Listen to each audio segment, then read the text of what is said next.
Hello everyone, and today we will be playing some Wuthering Waves and testing out various visual settings and see how the game performs on a Ryzen 5 8400F and an RTX 5050. And I'll actually give the detailed specifications of my entire system down in the description below, so check that out if you're curious. And yeah, let's get straight into it. Right now, this is actually the settings that I use to play the game. And it is 1080p, and I pretty much have everything maxed out except the volumetric fog. I don't like that, and motion blur also is off. Other than that, everything is maxed out. Even ray tracing is also maxed out. And I actually use NVIDIA DLSS with FrameGen, and I keep this on. I actually use quality, but even with ultimate quality, the gameplay looks fine, and it works pretty well. As you can see, the game looks pretty good. Even with frame generation, there is no input lag or latency or anything like that, so you can just play. And yeah, this is a very combat focused game, and trust me when I say this, but the frame generation doesn't actually cause any problems during combat, so you can use it. Right now, I am in the city area where the game is actually very demanding. If you go outside, the FPS actually increases quite a bit. So I'll show you. If you go outside, for example, let's just say I am here in the middle of, not much going on in terms of town. As you can see, the FPS has increased by a respectable amount. And the reason why, by the way, I use frame generation, there is also a second reason why I use it, is because the game is actually locked at 60 FPS. I'll show you right now. Where is it? Okay, if you turn off frame generation, the game is 60 FPS locked, which is not bad. Of course, 60 FPS is perfectly playable, but I like to use my monitor's refresh rate. It is 180 Hz monitor, so I'd like to see more FPS, and I actually prefer it to be smoother. But that's totally personal preference. So I use frame generation, which actually unlocks the FPS and gives you, Also, let's do some counting, I guess. FPS average and 1% low. This won't be too accurate because, as you can see, when I go to the menu, it drops down to 60, and that kills the FPS average. So just take this with a grain of salt. And yeah, let's just play around a bit, I guess. Let's just go kill these wolves with the recommended settings, or well, the settings that I use to play the game. Oh, he's chilling out. Now, this actually will show you the FPS during combat, I guess. In open world, fun enough, in dungeons and whatnot, the FPS is actually even better because there's not much to be rendered except for, just the plain dungeon area. Let's use the new mechanic to murder. Oh, let's just, kill them. Oh, never mind. They all died. Anyways, yeah, that's how the game performs even when during combat, and a lot of skills is being turned on and enemies attacking you and whatnot.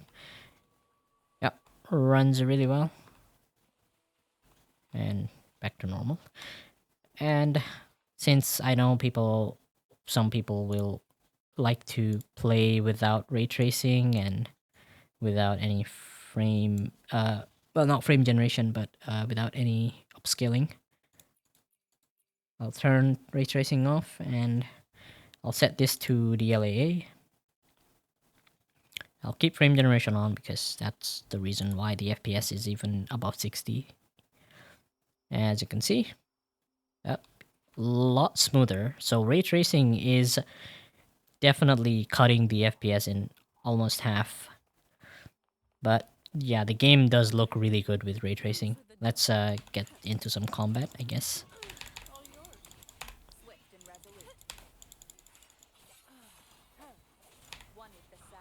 Whoop.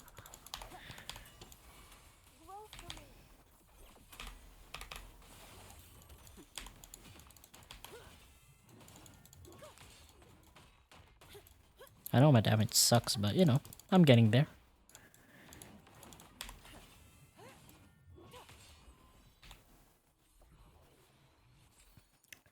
Oh, as you can see, yeah, very smooth gameplay experience, no problems whatsoever.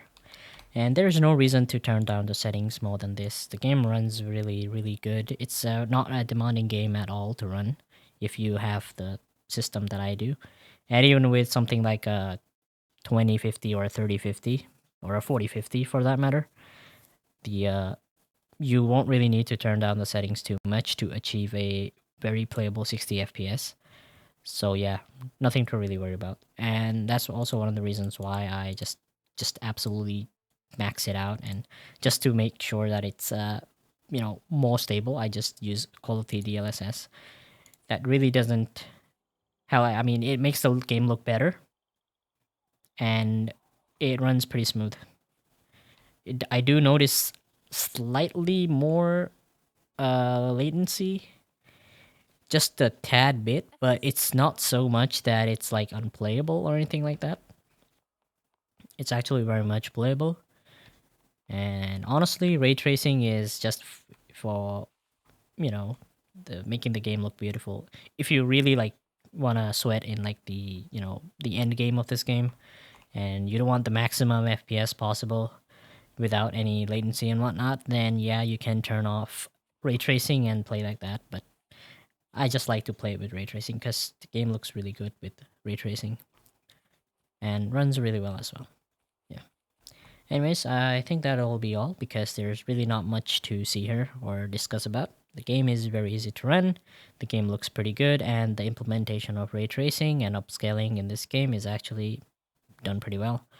The only thing that I don't really like is the fact that the FPS is locked to 60, and the only way that I know of that is considered safe and not using any external ways to unlock the FPS is to just use frame generation times 2.